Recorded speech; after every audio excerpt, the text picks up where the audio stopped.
Perhelatan olahraga bergengsi se-Jawa Barat Porprov Jabar memang akan digelar tahun 2026 mendatang. Sudah dapat dipastikan ada 3 kota yang bakal menjadi tuan rumah. Ketiga kota ini adalah Kota Bogor, Kota Depok, dan Kota Bekasi.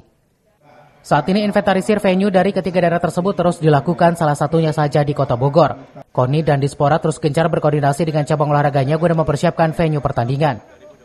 Anggota Komisi 5 DPRD Provinsi Jawa Barat Iwan Suryawan yang berasal dari Kota Bogor ini menyoroti perihal tersebut. Menurutnya sudah selayaknya Kota Bogor berkolaborasi dengan Kabupaten Bogor terkait beberapa venue pertandingan.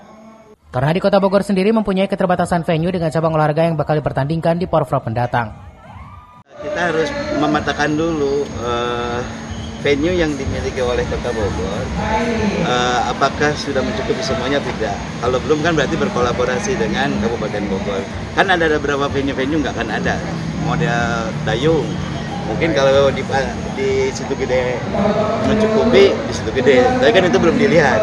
Kan biasanya di Purwakarta. Terus para layang yang berbau itu kan pasti di Puncak.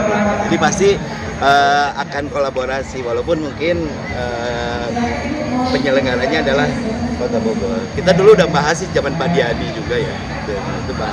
Kalau kita jadi tuan rumah memang semuanya, ketika saya di KONI juga tadi kelengkapan venue yang memang bisa dipergunakan untuk Porprov itu. Nah, sekarang kita sedang konsentrasi untuk pelaksanaan PON.